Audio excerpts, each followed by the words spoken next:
کے D A employees union نے مطالبہ کیا ہے کہ کے D A finance and accounts department کے پروموشن فوری طور پر بحال کیے جائیں۔ کے ڈی اے امپلائیز یونین کا ایک اجلاس فائنانس اینڈ اکاؤنٹس ڈپارٹمنٹ کے پروموشن کی بحالی کے لیے ہنگامی طور پر طلب کیا گیا۔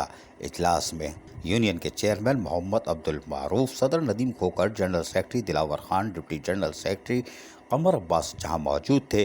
وہ اس موقع پر یونین کے چیئرمین محمد عبدالمعروف نے کہا کہ اکاؤنٹ ڈپارٹمنٹ میں جو پروموشن ہوئے تھے، ادارے کی انتظامیہ نے وہ تمام پروموشن منسوخ کر دیے ہیں، جو کہ غیر منصفانہ عمل ہے اور اکاؤنٹس کے اسٹاف میں سے بے چینی پائی جاتی ہے۔ لہٰذا کے ڈی اے امپلائیز یونین اس سلسلے میں اکاؤنٹ ڈپارٹمنٹ کے افسران کو اس بات کی یقین دہانی کراتی ہے کہ کے ڈی اے امپلائیز یونین آپ کے شانہ بشانہ کھڑی ہے اور اس کی پرزور مذمت کرتی ہے۔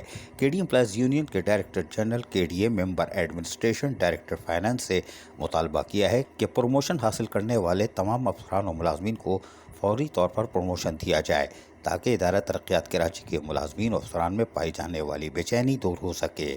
ان کا کہنا تھا کہ ادارے نے خود ٹی پی سی کر کے پروموشن دیے تھے، اگر وہ غلط تھی تو ذمہ داروں کے خلاف کیا کارروائی کی گئی، اس لیے کہ ڈی پی سی ہونے کے بعد افسران و ملازمین نے جہاں پروموشن حاصل کیے وہیں جوائننگ بھی دے دی تھی، اس کے بعد اس کو منسوخ کرنا غیر منصفانہ اقدام ہے جس کی ہم مذمت کرتے ہیں۔ عزیز عارف، KBS بلدیاتی نیوز کراچی۔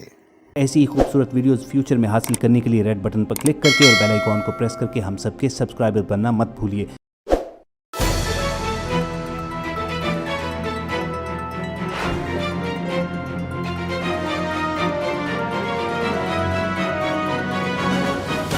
KBS بلدیاتی نیوز۔